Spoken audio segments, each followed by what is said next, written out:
What we do here is go back. Hello everyone, Trentic here with a very special video. So, over the course of my channel's history, there has been one series that has brought me a great deal of growth and, well, flourishment, or just other synonyms for a crap ton of growth. And honestly, this series kind of started my channel. I do not know where I would be without without this series just telling me what I needed to do, what could teach me like what I needed to do right, what I did wrong, and I feel like it's time to give it a proper closure since I kind of just left it on a cliffhanger. Like I think the last time I made a video on this was back in like March or April of 2020. I just kind of closed the series off. And yeah, so we're going to be giving the final tips and tricks for Echo Arena. And before you start asking, yes, this is the final episode. And no, this does not mean that I won't make any Echo videos. To be honest, I think I am going to still make Echo videos. The series will always have a big, place in my heart because it is basically where I am today. Now, of course, it isn't the entirety of my channel. No. I've grinded so much and I've made a crap ton of videos.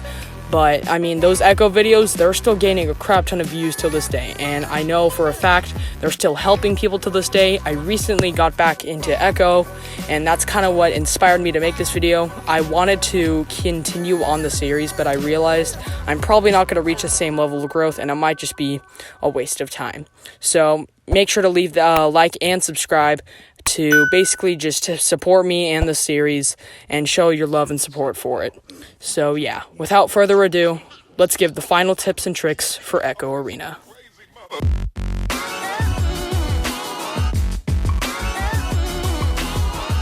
Now, to start off these tips and tricks, I'm going to give you some advice about something you should do before launching. Now, as soon as you get into the arena, most people would probably just head over to launch tube 1 and try to re-grab their way to victory, but that actually is not the right idea to do. Fact is, the best way to gain the disc when you first enter the match is to go to either pods 2 or 5, and yes, while you can do re-grabbing, you can also just gain it like doing it yourself. I've done it plenty of times. And also, sometimes it is good to have some people just like stay back and be a goalie, or just have one person stay back and be a goalie, because it really can just help you on defense. So if the rest of your team gets just moves past everyone and the other team just has a disc, it's just a really good thing to have. Just know there is still at least a final line of defense and they can't just run in and dunk it, for example. So yeah, let's move on to the next tip.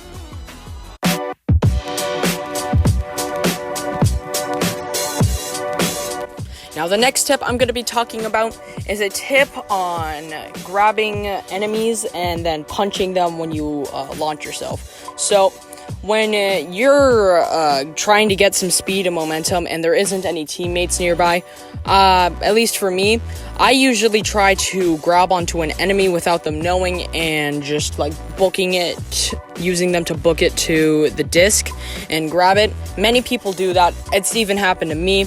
But there's one thing that people never think to do when they're on the back of an enemy's head. So when you're about to launch yourself, equip your, just press the trigger down, and so your punching mode is on. And when you launch yourself, stick out your arm or just anything like that. Just try to get your arm in the motion where it's punching someone, and when you launch, you can punch the person along with it, therefore allowing you to stun the enemy and also get a huge launch off of them. And because of that, it allows you to basically have an extra man when going for the disc, and it also can stop you from having just defensive people if you're trying to grab the disc on defense. And yeah, let's move on to the next tip.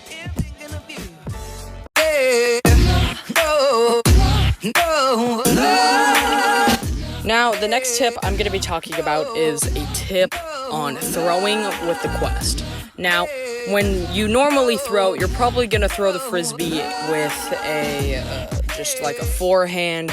You cross and you throw it like a frisbee, but no, that actually isn't the proper way to throw a frisbee. I'm sure many experts or just intermediates know this, but when you throw the disc, make sure to have it throw. It's best to for the best power, you're gonna want to throw it fast and diagonal. It's actually it might seem weird on the surface, but you'll notice that compared to like throwing it how like a beginner or someone would normally do, throwing it diagonal allows it to gain a lot more speed and precision. So if you can master throwing it diagonally, you can basically gain the edge on a crap ton of players, because it allows for the disc to fly past them and for them not to have enough time to grab it and intercept it. And this technique has gotten me so many goals and MVPs and gold medals and stuff like that. It's kind of insane. Now, yeah, let's move on to the final tip.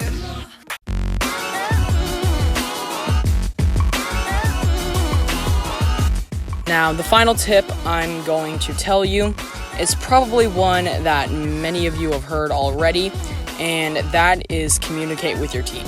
Sure, if you like muting yourself or just you don't want to communicate with your team, that's perfectly fine. But if you have the chance, just call out where the frisbee is. Call out if an enemy's right behind you. Like, just make sure to, like, if an enemy's behind someone and they have the disc, tell them to throw it. Or just tell them enemies behind you, make sure to throw it fast. So, and this really can just give you a huge edge on the other players if you can have a good strategy and good communication.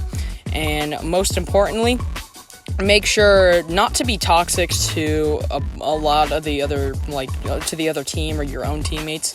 Like, if they mess up, make sure not to, try to get them down. Of course, you can get mad, but don't try to bring the other team down or your own team down just because they messed up or something like that. Now, if the other team is being toxic, there's always the strategy of killing them with kindness. And I don't mean that, YouTube, please don't kill me. I don't mean that in the way of literal, just basically, if you act friendly towards them, it may just influence them not to basically be a mean person. And also, if you are known to be toxic, just try to refrain from it. I know that bundling up your emotions, if that's getting in the way, then just, sometimes you just gotta let your true self out. But yeah, enough with talking about emotional and stuff like that. I'm getting off track. Let's move on to the end of the video. What we do here is go back. And yeah, guys, that's going to wrap it up for this series. I really want to thank you all for joining me in this, and don't forget to leave a like and subscribe to show your love for the series and to help me get to my goal of 1,000 subscribers. If we could hit that goal, that would be monumental, and it could really just help me out and fulfill my dream of becoming a YouTuber. And I also really just want to thank you all for all the love and support and the nice comments you've been reading me.